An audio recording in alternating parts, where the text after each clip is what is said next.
yung naratibo ng pamumulitika, okay? Let's put that in context, no? I give you the floor because I don't think you had enough time to do it last time, no? Yung konsepto ng pamumulitika sa panahon ng crisis, no? And I think nagre-resonate to, no? Kasi alam ko, na-anticipate ko rin yung sagot na Senedo. Kailan mo ba natin 1 oras para pag-usapan yan? Alam ko na eh, basang-basa ko na yung mukha niya. Pero unfortunately, nagre-resonate to sa maraming kababayan natin. And I think certain politicians are also embracing that, no? Not necessarily mga pro-Duterte politicians. Okay, go ahead.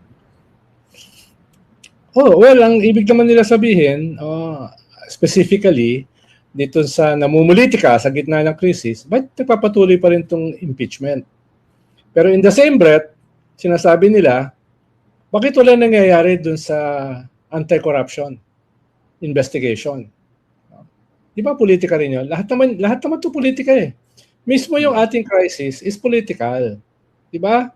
Bakit ba tayo nagkakaroon ng ganyang klaseng problema dito sa langis? Bakit ba tayo nagkakaroon ng problema sa pagtaas ng presyo ng bilihin? Yan ay mga desisyon na ang pinanggalingan ay politika. Kaya nangyari ang oil deregulation law na kasalukuyan natin kinakasadlakan dahil yung gobyerno bago ginawa yan ay ang tingin nila sobrang corrupt. Kaya bigay na lang sa pribadong sektor, bigay na lang sa mga oil companies yung pamamahala ng ating oil industry at yung ating oil reserves, etc. So, in a way, politika rin yan. Itong ating krisis na kinakasadlakan. Bakit ba nagkaroon ng ganitong krisis? Di ba dahil sa Iran War? Ano ba yung dahilan sa Iran War? Di ba politika? Hindi ba si Epstein? Di ba? Ibig sabihin, hindi ganun kadaling ihiwalayan. Kaya kung magpapanggap kayo na, ito ay politika, ito hindi. Medyo mali. Medyo mali. Mas ang usapin pa, ito ba ay makatarungan o hindi? Ito ba ay karapat-dapat o hindi? Hindi yung argumento na ito ay politika, ito hindi politika. Medyo maling pagde-delineate.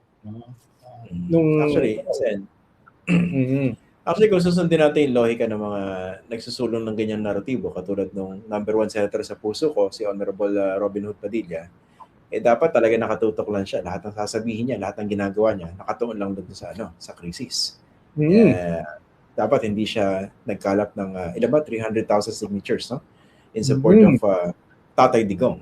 Kasi pamumulitika yan. Hindi ba para sumabog sa mukha niya? Bring him home. Diba? Bring him home.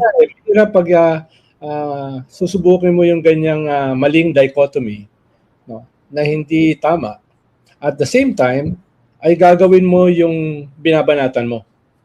No? Ginagawa mo yung sinasabi mong, uy, political lang yan.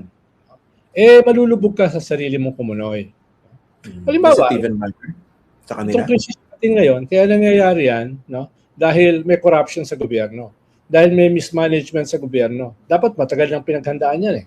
Diba? Dapat walang oil deregulation law. Or dapat ay kontrolado natin yung mga big players sa ating oil industry, etc. Diba? Pero nangyari yan across time. Different governments, different presidents, nangyari yan. Politika yon. Politika yon. Kaya hindi mo pwedeng i-dichotomize. Lalong-lalo na ay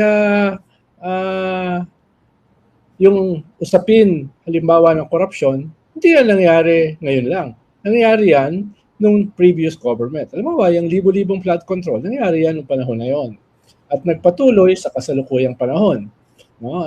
Ibang usapin pa kung anong mas malaki, anong mas maliit na ninakaw. Pero yan ay continuation ng corruption.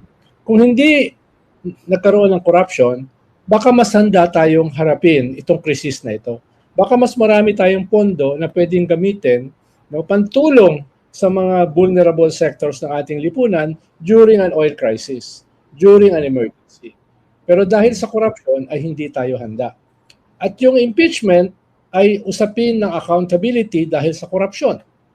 Diba? So, magkakauna yan. Mahirap mo ipaghiwalay. Bata-bata. No? Mag-ayos ka ng mga argumento mo. Yung ganun ba? Sino yung bata na yun? Yung pinakamahal nating number 1 na senator. Diba? Kung mag-ganyan, galingan mo. para hindi ka nababanatan ng host. Hindi nakikita yung kwan, hindi ka tinutuntungan sa ulo habang lumulubog ka sa kumunoy. Yung ganon. No? Sen naman, wag mo naman akong wirakan. Ako talaga, napakalalim na admiration ko dito kay Honorable Robin Hood Padilla. Napakalalim ng more than 2 weeks ago, ang sabi mo, ang response dito sa krisis ay federalismo. Federalismo is a political construct. Di ba? Sa political construct. No? Pero yung nasabi mo, ang sagot dito sa krisis na ito ay federalismo. Hindi mo alam kung yung model ng federalismo. Federalism is a political system. Politika siya. No? Last week, sinuggest mo na para solusyon dito sa oil crisis ay buhayin natin ang usapin ng Sabah na ating teritoryo. No? So, yun ang sinabi mo. Political yon. Political din. Usapin din yun ng politika. Ibig sabihin yung mga sinasabi mong solusyon nitong mga nakaraang linggo ay political. No? Political. Sen, lang, no? At tingin ko naman ay yung kanyang objective ay bukal sa kanyang kalooban. Ayun lang, papahiya, ayusin niya yung kanyang mga argumento. Parang ganito ba yan, Sen? Yung kanyang mga proposals, well-intentioned pero syunga. Ganun ba yan? Parang yung sinasabi mo. Mas okay ko pa nga yung masabihan ako na yung aking intention ay bad kasi yung masabihan na yung aking intentions ay syunga. Uy, nagtatanong lang ako. Hindi ko sinasabing gano'n, Sen. Pero, ito nabihan ako ni Christian. Yung kwan mo, yung mga argumento mo ay masasama, no? Mas gusto ko na yun kaysa sabihin na, yung mga argumento mo, syunga. Okay. Nagtatanong ako, Sen, hindi yung declarative. Nagtatanong lang ako. Kasi ako naman, mataas talaga tingin ko dyan kay Sen, kay Sen Robin. Dahil senador yan. Syunga. Parang nandun ka sa playground, sinisigawan ka, no? Syunga. Talagang no? Sumadsid yung usapan bigla, no? Nagsimula sa syunga. Pero ikaw ba, Sen, no? Kakasaka ba sa debate ni Honorable Robin Hood Padilla kung sakasakali? Ha? Bakit naman? Ba't naman ako sasama? Hindi ko naman kayang ipaliwanag ang federalismo. Hindi ko naman kayang ipaliwanag ang Sabah. Di ba? Yeah. Hindi ko naman kaya ipaliwanag yun. Ba't naman ako lalaban sa sabak doon? Di ba? At least, yung syunga. lang natin. Kung usapin, labanan ng mga syunga, yan, pwede ako dyan. Syunga. Sen, tinanong ko lang yun kasi gusto ko ito mapahiya. Dahil pag humarap ka kay Senator Robin Hood Padilla, talagang doon ako sa side niya. Diba? Kita ko, inapaso mo yan, walang alam niya kayamas na yan. Diba? Din ako. Sinabihan ka niyang syunga yan. Ganon.